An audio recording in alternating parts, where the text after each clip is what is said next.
Bonjour, bienvenue sur Top Comics. Regardez un petit peu ce que j'ai trouvé dans mon kiosque ce matin, en ce 4 juillet 2018. La nouvelle collection, la nouvelle gamme kiosque donc de Panini, avec un redémarrage des magazines au numéro 1 sous ce label Marvel Legacy. Et ça va être l'occasion de voir un petit peu cette nouvelle collection qui a été tant décriée depuis plusieurs semaines. Pour mémoire, en fait, il y a quelques semaines, Panini a annoncé qu'il changeait de distributeur. Là-dessus, de nombreux internautes et de beaucoup de sites internet se sont empressés d'expliquer que Panini quittait les kiosques, donc ce qui était une sorte de raccourci très rapide et une interprétation assez rapide de cette information. Donc la preuve, je sors en fait de mon kiosque et j'ai trouvé mes magazines au même endroit que d'habitude, au même emplacement. Donc non, Panini n'a pas abandonné les kiosques, ils ont juste simplement changé de distributeur. D'ailleurs, sur Top Comics, on avait fait un papier là-dessus, signé de Doupe, qui expliquait clairement les choses. Et donc voilà, nous sommes le 4 juillet et qu'est-ce que l'on trouve donc dans les kiosques ce matin? Bah voilà les 4 premiers numéros de Marvel Legacy. Donc c'est un redémarrage à zéro des revues Panini. C'est pas un redémarrage à zéro des aventures qui sont à l'intérieur.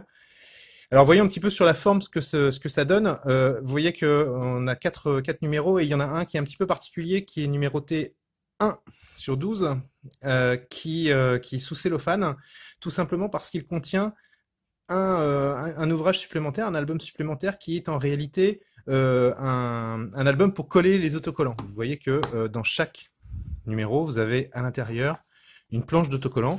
Donc on va pouvoir comme ceci collectionner les autocollants et les coller dans cet album. Je vais juste faire une petite coupure, le temps de en fait enlever l'emballage pour vous montrer l'emballage, pour vous montrer l'intérieur, et on revient tout de suite. Voilà, j'ai fini d'enlever le cellophane et donc vous voyez on a comme ceci deux albums. Donc on a l'album de stickers qui est un peu un album de stickers Panini, tel qu'on peut le connaître si on fait des collections de joueurs de foot ou autre. D'ailleurs il y a eu en début d'année une collection comme ça de stickers Marvel à collectionner qui a eu je pense son petit succès, parce que même moi je m'y suis mis, vous voyez, donc pourtant je suis pas du tout fan de ce genre de choses. Donc avec un peu de rédactionnel et puis des stickers à coller. Alors les stickers, on va les trouver où? Alors vous n'aurez pas à les acheter en librairie en petite pochette, puisqu'ils vous sont fournis comme ceci au début de chaque magazine. Pendant 12 numéros, vous allez pouvoir les collectionner, donc les coller dans votre album. Donc voilà un petit peu le petit bonus entre guillemets. C'est sympathique, c'est loin d'être indispensable, mais c'est toujours sympa. Le Venons-en maintenant au bouquin en lui-même. On va voir un petit peu comment il se présente.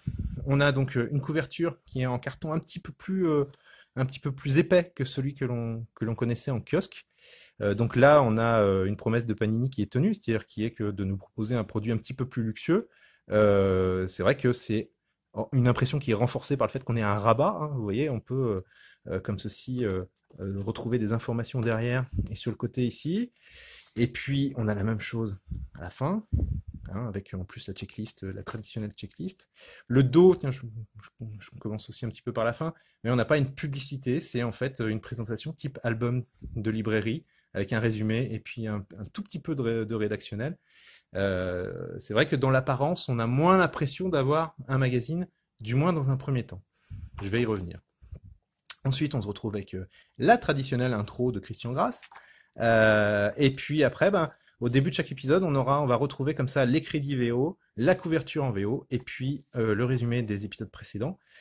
Et puis donc, après, rien que de très classique, ce sont les épisodes en eux-mêmes, ce qui, ma foi, ne révolutionne rien là pour le coup. Euh, donc voilà un petit peu la présentation générale. Tiens, j'ai pas montré la fin.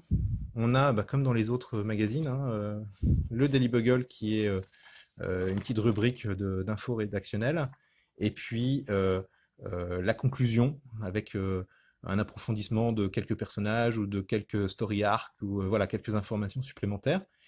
Et puis donc une preview puis des conseils de lecture. Concernant le papier, tiens, j'ai pas parlé du papier, je vais en feuilleter un autre pour vous montrer un petit peu. Concernant le papier, on est sur un papier qui est un petit peu plus luxueux que les magazines que l'on connaissait. C'est-à-dire qu'en gros, c'est un papier qui ressemble beaucoup à celui qu'on peut trouver dans les Marvel Now ou dans les anciens Marvel 100%. Donc c'est vrai qu'il y a un côté très agréable, ça renforce la qualité ou l'impression de qualité du magazine. Donc là-dessus, c'est plutôt pas mal. Après, moi, là où je suis déçu sur deux points. C'est un premier point, c'est sur l'impression que m'a donné le magazine. C'est-à-dire que j'ai pas eu l'impression d'avoir un album. C'est-à-dire que j'avais compris qu'on aurait le sentiment d'avoir un Marvel 100%. Et en fait, on n'a pas cette impression, tout simplement. C'est pas une question de qualité de papier, c'est pas une question de couverture. C'est en fait tout simplement que c'est relativement fin et que ça ne me fait pas penser à un album de comment dire, de librairie. Donc là-dessus, je suis un petit peu déçu. Et le deuxième point, c'est que je pensais que le rédactionnel allait être un petit peu plus fouillé. En l'état, ça me donne enfin, un petit peu plus volumineux en tout cas. Ça me donne le sentiment qu'on a réorganisé un rédactionnel qui existait dans les magazines et qu'on l'a peut-être un petit peu plus étalé. Je constate, moi, par exemple, dans la maquette, qu'on a quand même quelques espaces vides, quelques espaces perdus, qui moi me chagrinent un petit peu. C'est pas non plus la fin du monde, hein, évidemment, mais euh, voilà, je pense qu'il y avait moyen de faire mieux que ce qui nous est proposé. Mais c'est vrai que je suis un peu exigeant et les lecteurs sont exigeants, mais à 6,50 € le bouquin, bah, on va commencer à compter un petit peu, hein, évidemment, parce qu'on n'a pas un budget infini. Et je trouve dommage que finalement il n'y ait pas plus de contenu rédactionnel. C'est peut-être pour moi le principal défaut. Quant aux histoires, bah écoutez, on va bien voir avec le temps. On va essayer de vous proposer sur Top Comics une chronique du contenu d'au moins un, voire deux magazines, en fonction du temps dont on disposera. Voilà ce qu'on pouvait dire ce matin. Panini n'a pas abandonné les kiosques, ils y sont toujours.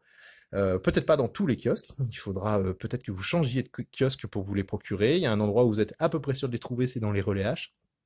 Enfin, du moins dans les points relais. Voilà, à suivre le mois prochain, mais maintenant on a une très bonne idée de ce à quoi ressemble la gamme Panini en maison de presse, avec une augmentation donc de la qualité, comme prévu. Peut-être pas autant que moi personnellement j'espérais. Je suis toujours sur le rédactionnel, mais sinon et sinon une augmentation du prix, donc que je voulais dire. Voilà, je vous souhaite une bonne fin de journée et puis à très bientôt sur Top Comics. Ciao.